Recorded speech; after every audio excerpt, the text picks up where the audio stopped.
आयुर्वेद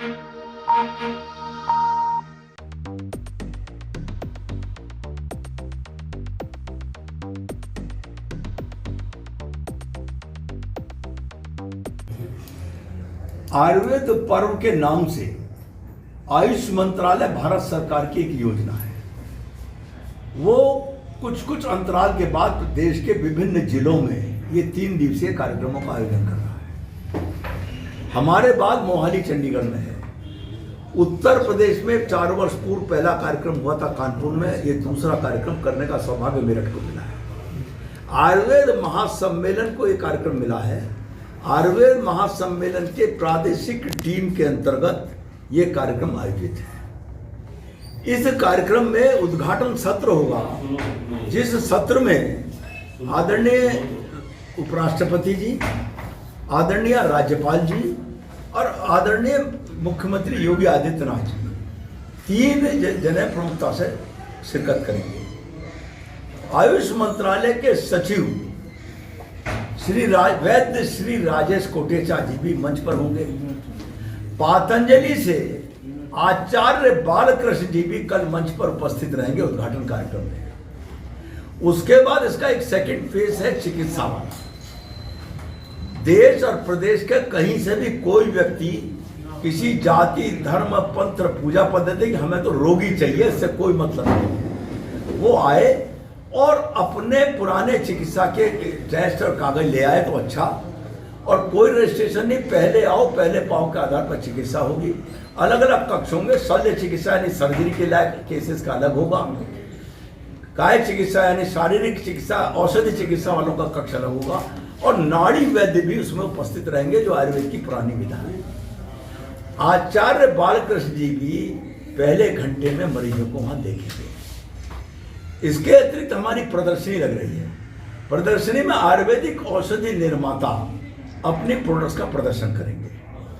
2 विशेष कक्ष वहां पर हैं। एक तो पतंजलि का कक्ष होगा, जिसमें वीडियो के माध्यम से वो ये दिखाएंगे कि आयुर्वेद का जो ग्रंथों में लिखा हुआ है वो आज की तारीख में आधुनिक पैरामीटर पर साबित है, प्रमाणित है। ये जो उन्होंने टेस्टिंग प्रक्रिया की है, परिणाम प्राप्त किया है, उसको वो वीडियो के माध्यम से प्रदर्शित करेंगे।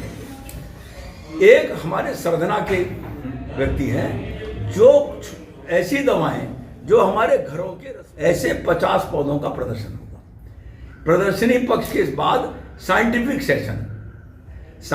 सेशन चलेगा। कल 1 बजे से शुरू होगा उद्घाटन सत्र के बाद से, और कल 1 सत्र होगा और 12-13 को 2-2 सत्र होंगे। उन सत्र में व्यक्तिगत अपने अनुभव के आधार पर किसी औषधि में प्राप्त परिणामों के बारे में, या जो आधुनिक हिसाब से केमिकल और सब प्रकार की टेस्टिंग के आधार पर आयुर्वेद का जो प्रमाणीकरण की प्रक्रिया चल रही है, उसमें वो प्रमाणित करने वाले लोग अपना रिसर्च पेपर पढ़ेंगे अपने रिजल्ट को लेकर।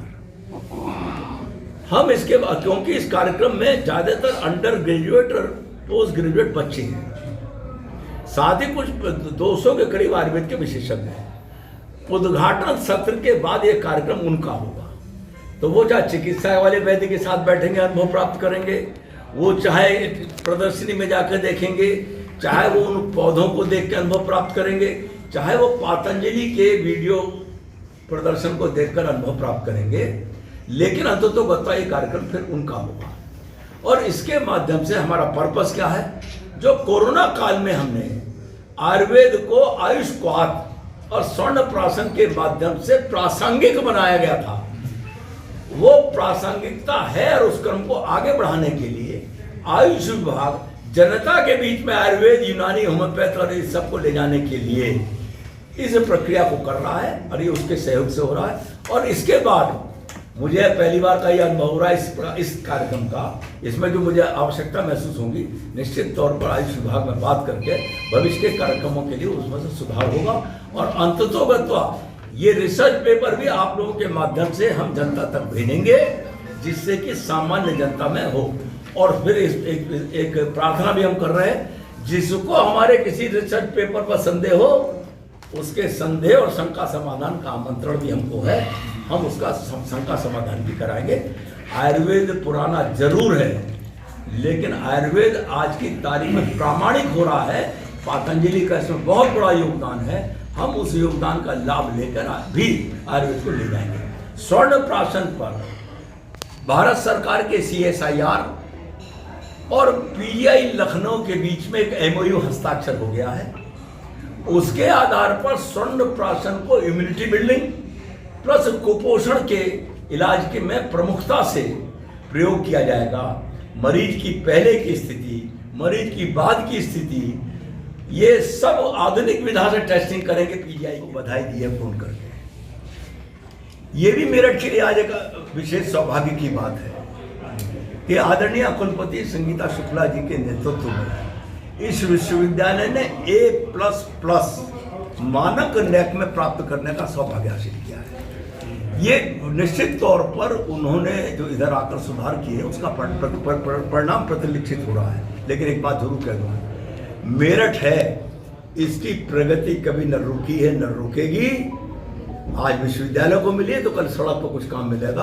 अंततोगत्वा मेरठ विकास के पथ पर अब जा रहा है, जाएगा और कोई उसको रोक नहीं पाएगा। Thank you.